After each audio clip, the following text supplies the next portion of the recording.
Viewers फिर ਤੁਹਾਡਾ ਸਵਾਗਤ ਹੈ ਪ੍ਰੋਗਰਾਮ ਸੱਚੋ ਸੱਚ ਵਿੱਚ। ਜੀ ਡਾਕਟਰ ਸਾਹਿਬ ਸਾਡੀ ਪਹਿਲੀ ਈਮੇਲ ਆਈ ਹੈ ਵੀਰ ਮਨਪ੍ਰੀਤ ਸਿੰਘ ਜੀ ਦੀ। ਇਹ ਲਿਖਦੇ ਹਨ, ਡਾਕਟਰ ਸਾਹਿਬ ਵਾਹਿਗੁਰੂ ਜੀ ਕਾ ਖਾਲਸਾ ਵਾਹਿਗੁਰੂ ਜੀ ਕੀ ਫਤਿਹ। ਮੈਂ ਤੁਹਾਡਾ ਸ਼ੋਅ ਰੋਜ਼ਾਨਾ ਵੇਖਦਾ ਹਾਂ, ਇਹ ਬੜਾ ਗਿਆਨ ਭਰਪੂਰ ਹੁੰਦਾ ਹੈ। ਮੇਰਾ ਇੱਕ ਸਵਾਲ ਹੈ ਭਾਈ ਸਾਹਿਬ ਭਾਈ ਰਣਧੀਰ ਸਿੰਘ ਜੀ ਪ੍ਰਤੀ। ਮੈਂ ਸਾਰੇ ਪਾਸੇ ਭਾਲ ਕੀਤੀ ਹੈ ਪਰ ਮੈਨੂੰ ਕਿਤੋਂ ਜਵਾਬ ਨਹੀਂ ਮਿਲਿਆ। ਮੈਂ ਸੋਚਿਆ ਤੁਹਾਨੂੰ ਪੁੱਛ ਲਵਾਂ, ਕੀ ਤੁਸੀਂ ਦੱਸ ਸਕਦੇ ਹੋ ਕਿ ਉਹਨਾਂ ਦੇ ਖਿਲਾਫ ਕਿਹੜਾ ਲਾਹੌਰ ਸਾਜ਼ਿਸ਼ ਮੁਕੱਦਮਾ ਸੀ? ਮੈਂ ਤੁਹਾਡਾ ਧੰਨਵਾਦੀ ਹੋਵਾਂਗਾ। ਜੀ ਡਾਕਟਰ ਸਾਹਿਬ। ਵੀਰ ਮਨਪ੍ਰੀਤ ਸਿੰਘ ਜੀ ਦਾ ਬਹੁਤ ਬਹੁਤ ਧੰਨਵਾਦ। ਉਹਨਾਂ ਨੇ ਸਾਨੂੰ ਲਿਖਿਆ, ਉਹ ਪ੍ਰੋਗਰਾਮ ਦੇਖਦੇ ਨੇ, ਉਹਨਾਂ ਨੂੰ ਇਹ ਜਾਣਕਾਰੀ ਭਰਪੂਰ ਲੱਗਦਾ ਹੈ ਜੀ।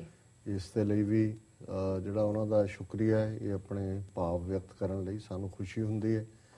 ਘੱਟੋ ਘੱਟ ਸਾਡੀ ਕਈ ਗੱਲ ਕੁਛ ਵੀਰਾਂ ਭੈਣਾਂ ਨੂੰ ਗਿਆਨ ਭਰਪੂਰ ਲੱਗਦੀ ਹੈ। ਅਸੀਂ ਤਾਂ ਆਪ ਵੈਸੇ ਸਿੱਖਣ ਦੀ ਕੋਸ਼ਿਸ਼ ਕਰਦੇ ਹਾਂ। ਜੀ ਜੀ।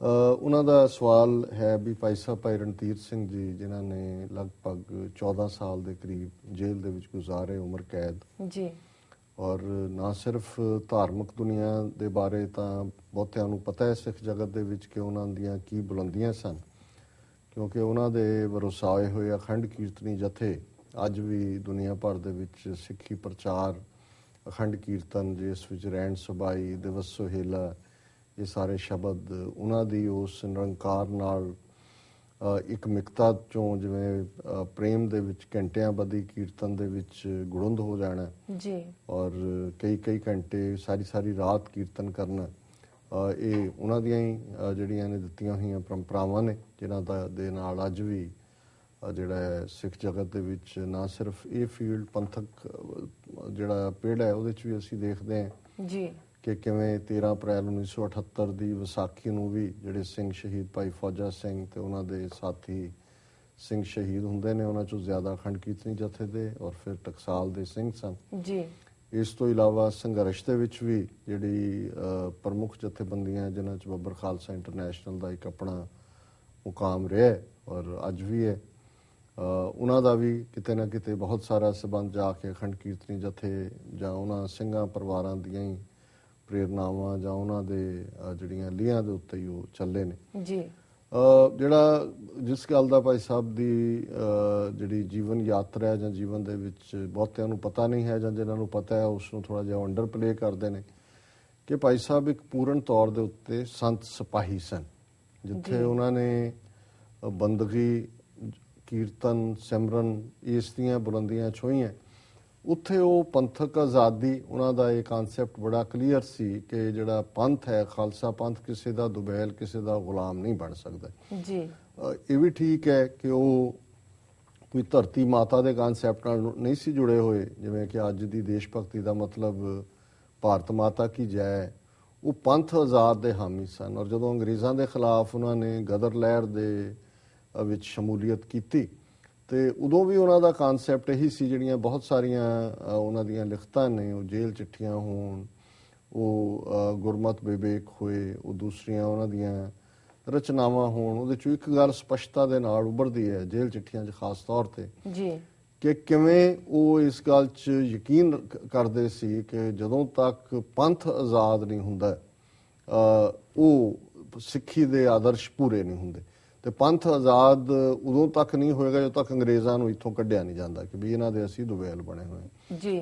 ਔਰ ਉਸੇ ਪੀਰੀਅਡ 'ਚ ਅਸੀਂ ਦੇਖਦੇ ਹਾਂ ਕਿ ਇੱਥੋਂ ਜਿਹੜੇ ਕਰਤਾਰ ਸਿੰਘ ਸਰਾਭਾ, ਬਾਬਾ ਸੋਹਣ ਸਿੰਘ ਭਕਨਾ, ਗੁਰਮੁਖ ਸਿੰਘ ਲਲਤੋਂ ਜਿਹੜੇ ਸਿੱਖ ਬਾਹਰ ਆਏ ਕੈਨੇਡਾ ਦੇ ਵਿੱਚ ਔਰ ਕੈਲੀਫੋਰਨੀਆ ਦੇ ਸਟਾਕਟਨ ਵਗੈਰਾ ਏਰੀਆਜ਼ ਦੇ ਵਿੱਚ, ਉਹਨਾਂ 'ਚੋਂ ਇਹ ਉਹ ਲਹਿਰ ਨਿਕਲੀ ਜਿਹਨੂੰ ਅਸੀਂ ਗਦਰ ਲਹਿਰ ਦਾ ਨਾਂ ਦਿੰਦੇ ਹਾਂ।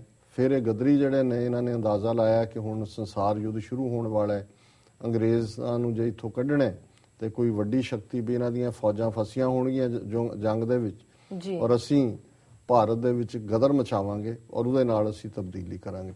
ਸੋ ਇਹ ਉਹੀ ਪੀਰੀਅਡ ਹੈ ਜਿਵੇਂ ਕਰਤਾਰ ਸਿੰਘ ਸਰਾਭਾ ਵੀ ਉਹਨਾਂ ਪਿੰਡਾਂ ਦਾ ਹੀ ਨੇ। ਭਾਈ ਸਾਹਿਬ ਭਾਈ ਰਣਧੀਰ ਸਿੰਘ ਦਾ ਪਿੰਡ ਨਾਰੰਗਵਾਲ ਹੈ, ਸੋ ਨਾਰੰਗਵਾਲ, ਗੁੱਜਰਵਾਲ, ਸਰਾਭਾ ਇਹ ਸਾਰੇ ਨਾਲ ਪਿੰਡ ਨੇ।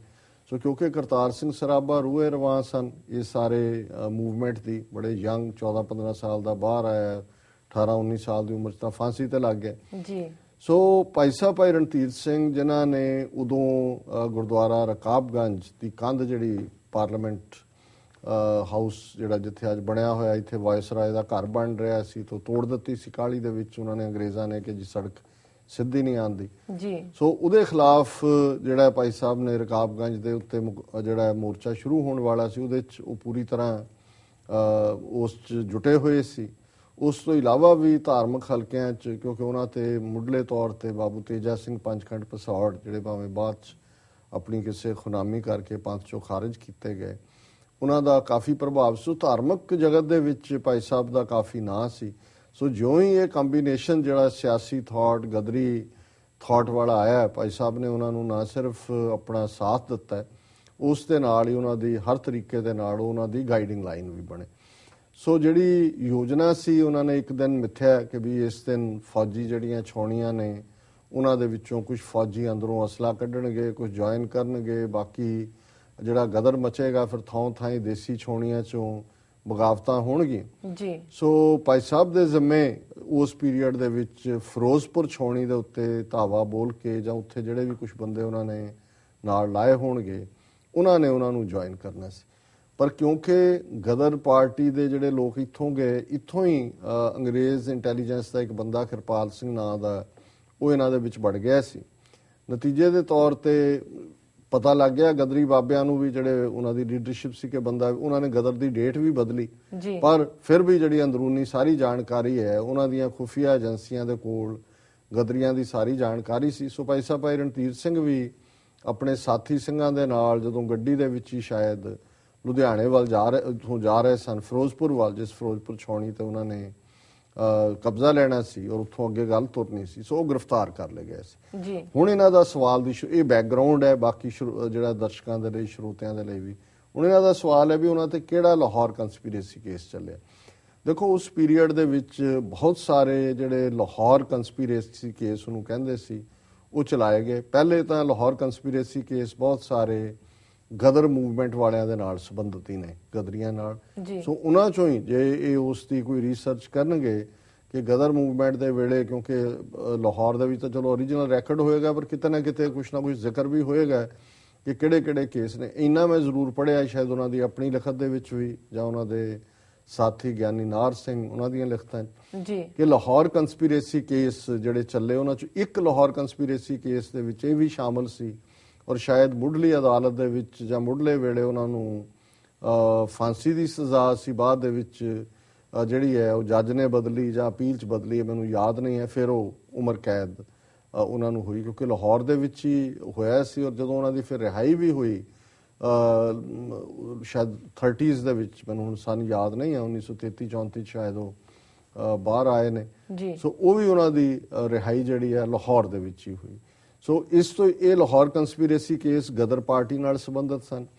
ਉਸ ਤੋਂ ਬਾਅਦ ਜਿਹੜੇ ਲਾਹੌਰ ਕੰਸਪੀਰੇਸੀ ਕੇਸਾਂ ਦਾ ਜ਼ਿਕਰ ਆਉਂਦਾ ਹੈ, ਉਹ ਬੱਬਰ ਅਕਾਲੀ ਲਹਿਰ ਵੇਲੇ ਆਉਂਦਾ ਹੈ।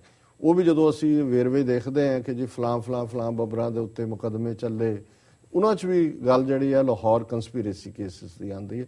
ਸੋ ਇਹ ਲਾਹੌਰ ਕੰਸਪੀਰੇਸੀ ਕੇਸ ਜਿਹੜੇ ਨੇ, ਇਹ ਗਦਰ ਲਹਿਰ ਦੇ ਨਾਲ ਸੰਬੰਧਿਤ ਨੇ। ਬਾਕੀ ਸਾਡੇ ਜੇ ਕੋਈ ਸਰੋਤੇ ਜਾਂ ਦਰਸ਼ਕ ਜੇ ਇਸ ਬਾਰੇ ਕੋਈ ਹੋਰ ਡੀਟੇਲ ਜਾਣਦੇ ਹੋਣ ਤਾਂ ਮੈਨੂੰ ਖੁਸ਼ੀ ਹੋਏਗੀ ਜੇ ਉਹ ਸਾਡੇ ਨਾਲ ਜਾਣਕਾਰੀ ਸਾਂਝੀ ਕਰਨ, ਔਰ ਅਸੀਂ ਵੀਰ ਮਨਪ੍ਰੀਤ ਸਿੰਘ ਹੋਰਾਂ ਦੀ ਅੱਗੋਂ ਤਸੱਲੀ ਕਰਵਾ ਸਕੀਏ।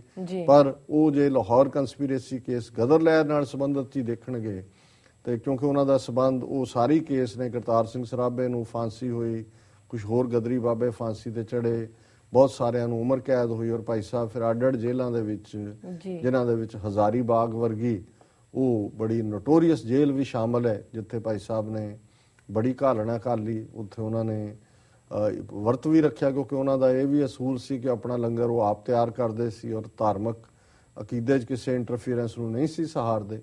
ਸੋ ਉਹਦੇ ਸ਼ਾਇਦ 40 ਦਿਨ ਤੋਂ ਜ਼ਿਆਦਾ ਉਹਨਾਂ ਨੇ ਭੁੱਖ ਹੜਤਾਲ ਵੀ ਰੱਖੀ। ਉਹ ਪੀਰੀਅਡ ਸੀ ਕਿ ਸਾਰੇ ਪੰਥ ਦੇ ਵਿੱਚ ਉਹਨਾਂ ਦੀ ਚੜ੍ਹਦੀ ਕਲਾ ਦੀ ਅਰਦਾਸ ਅਕਾਲ ਤਖਤ ਸਾਹਿਬ ਤੋਂ ਕਾਲ ਦਿੱਤੀ ਗਈ। ਔਰ ਉਸ ਪੀਰੀਅਡ 'ਚ ਹੀ ਗਿਆਨੀ ਹੀਰਾ ਸਿੰਘ ਦਰਦ, ਜਿਹੜੇ ਪੰਜਾਬੀ ਦੇ ਬਹੁਤ ਵੱਡੇ ਸ਼ਾਇਰ ਸੀ, ਉਹਨਾਂ ਨੇ ਵੀ ਨਜ਼ਮ ਉਹਨਾਂ ਦੇ ਉੱਤੇ ਲਿਖੀ। ਮੈਨੂੰ ਨਜ਼ਮ ਤਾਂ ਯਾਦ ਨਹੀਂ, ਪਰ ਉਹਦੀ ਇੱਕ ਲਾਈਨ ਮੈਨੂੰ ਯਾਦ ਹੈ ਕਿ ਚੱਲੀਏ ਹਜ਼ਾਰੀ ਬਾਗ ਵੀਰ ਰਣਧੀਰ ਪਾਸ, ਚੱਕੀਆਂ ਭਿਆਈਏ ਬਹਿ ਕੇ ਕੋਲ ਸੋਹਣੇ ਯਾਰ ਦੇ। ਕਿਉਂਕਿ ਹਜ਼ਾਰੀ ਬਾਗ ਦੇ ਵਿੱਚ ਬੜੀ ਮੁਸ਼ੱਕਤ ਵਾਲੀ ਜਿਹੜੀ ਉਹ ਜੇਲ੍ਹ ਸੀ, ਚੱਕੀਆਂ ਪੀਣੀਆਂ ਪੈਂਦੀਆਂ ਸੀ।